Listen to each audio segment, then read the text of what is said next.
It's the quarterfinal game. Only 8 teams remain in the bracket, and tonight we'll see who gets to fight it out in the semifinals for a chance to go to state.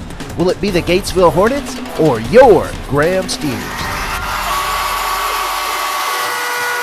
Welcome to the Highsmith Automotive Graham Steers football film, brought to you by Highsmith Automotive, Cornelius Custom Services, Clear Fork Country, Tom Raft at the Movie Store, your satellite TV connection, Master Cleaners and Laundry on Indiana, Potter's Pizza, Simply Fresh, Simply Better, and Mike Sipes State Farm Insurance. Gatesville would have the first possession, and we get a look at why they made it here. They've got a very nice offense and a quarterback that is accurate and can rush. These are two tightly matched teams. The Hornets' first possession would take almost 6 minutes off the clock and would end in a touchdown. The Steers answer back with a drive that takes exactly one play.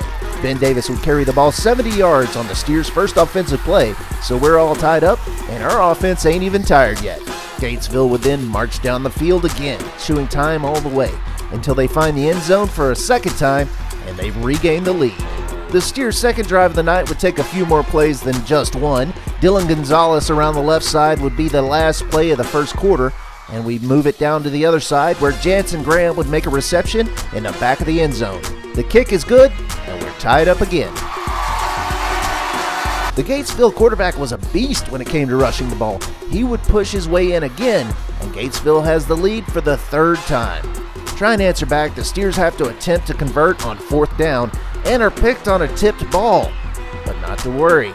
On the very next play, Hunter Jones would take it right back. The Steers will take over deep in Gatesville territory and would quickly capitalize with a carry from Dylan. This 12-yard touchdown run would again tie the game. We're at 21 all. But Gatesville keeps the back and forth going. They punch the ball in and will carry that lead into the locker room. The Steers are going to have to live up to their reputation as a second-half team. Hunter Jones makes a beautiful catch in the opening of the third quarter, but a series of mistakes would push this ball way back, and the Steers would have the first punt of the night. But the Steers D force a 3 and out, and the Hornets must make their first punt of the night. From there, Ben Davis makes a short pass to Dylan Gonzalez. He catches this around the 40 and goes 60 yards all the way down the field. We've tied this up for the fourth time tonight. Nobody has scored 2 in a row.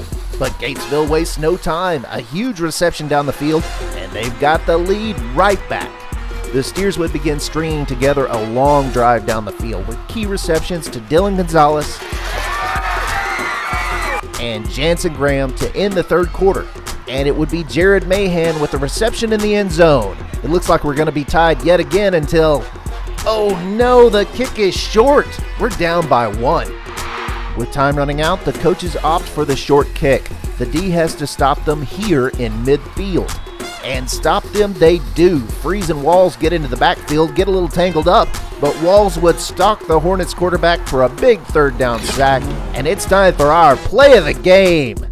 We're down and need a momentum shift. As Gatesville goes for the punt, Mike Freeze would burst through the line and leap incredibly high to get a finger on the ball.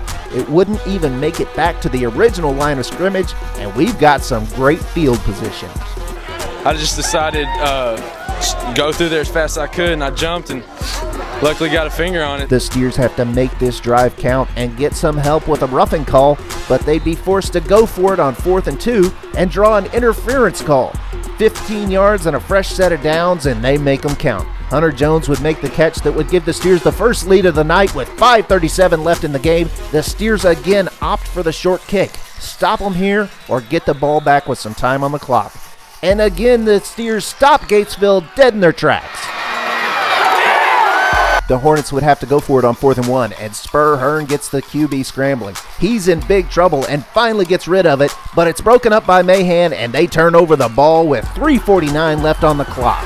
A couple of first downs is all we need to put this game to bed, but with a 5-point lead, you sure don't want to give it back to Gatesville for a chance for a final second score.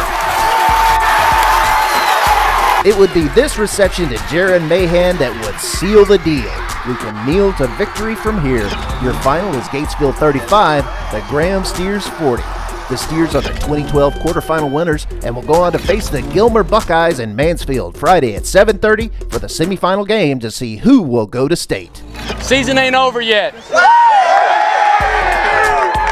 Hey, Hey, isn't that sweet? I mean, cardiac kids again. I mean, just stood in there. You stayed in there. You stayed in there. And guess what? We're still playing, baby. We're still playing. And that's it for your Highsmith Automotive football film.